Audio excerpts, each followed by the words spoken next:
Other interesting business news, you have DEI going away, but rather it's just being relabeled. Now this is brought to us thanks to LinkedIn, which specifically is the writer by the name of Ever Thorne, and she noted that, quote, DEI is disappearing, at least the term is. The once common acronym for diversity, equity, and inclusion is increasingly becoming replaced in corporate lingo, even if the initiatives themselves remain.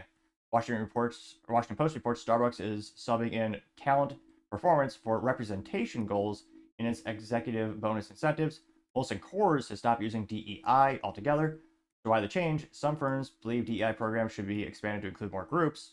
The Post says others worry that they can be sued for race-based initiatives. Yes, 110%. Businesses are very risk averse. Lawsuits are what scare and motivate many of them. And at first they're worried that maybe these underrepresented, I was gonna say case in point, they have a little graphic where they have every race but a white guy. Looks like you have a tan gentleman over there. I was gonna say, and they dump the political baggage. No, I don't think so. And again, I think it was only a matter of time before the lawsuit started. Again, by now we've all, at least let me know if you have not, but we've all heard stories where you have someone who they weren't chosen for the job because of their race, even though they were more qualified than the person who was actually chosen for the job, which again does not create a positive work atmosphere at all.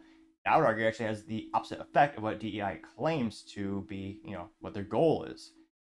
So I don't think it's actually a good business thing when you have more animosity in the workplace. You have people being frustrated that, hey, someone else has more qualifications, they have a track record that can statistically show they have better results, performance, and yet they weren't chosen.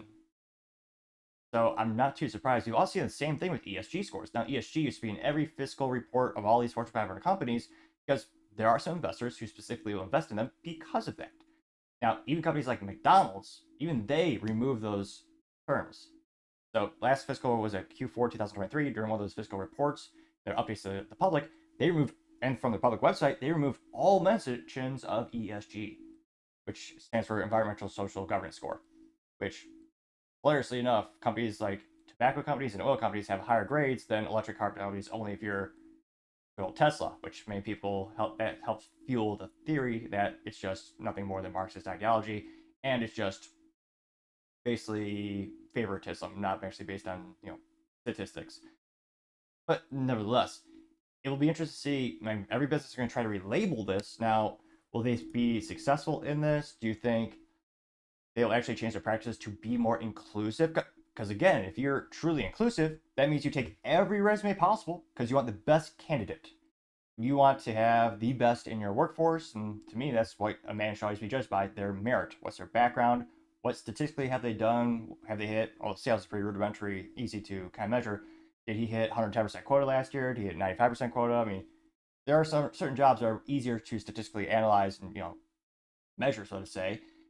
But again, a lot of these other jobs, they are specifically not allowing people to apply based on things they cannot control, such as their race, which is, I think, morally disgusting, and I don't think it's good business practice as well. Again, if you want to build the best business on the planet, you recruit the best, regardless of age, race, creed, whatever. You want all the resumes. So it'll be interesting to see. They're saying they're going to rebrand as inclusive, but are they really going to be inclusive? Similar to, like, it reminds me of a lot of political bills where they'll say one thing, but the actual substance of the bill actually has the opposite effect. So it'll be interesting to see. Let me know. Have you seen this trend in the workforce? I think that we'll try. I think the pendulum starting to swing back, and they're going to start accepting.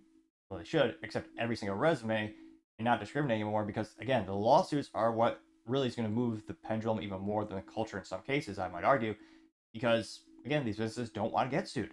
I think that's one of the reasons they actually initiated DEI initiatives, is because they were worried of lawsuits.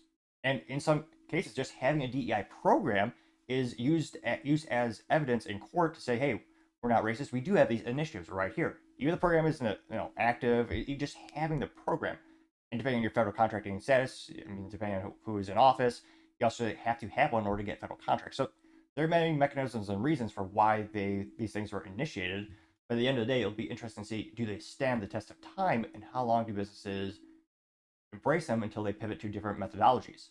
Let me know in the comments. As always, I would be fascinated to hear what you have to say. Thank you, everyone, for taking the time to tune in today. Again, trying to get to 4,000 subscribers by the end of the month. So if you could click that button, I would greatly appreciate it. Also, take the time to leave a thumbs up, thumbs down, or comment. It's a great way to give me some additional feedback, letting me know how I can make the show better and better. Lastly, don't forget to take the time to tell your family, tell your friends, tell your coworkers, heck, tell your enemies, tell anyone and everyone. Just stay safe, fight the good fight.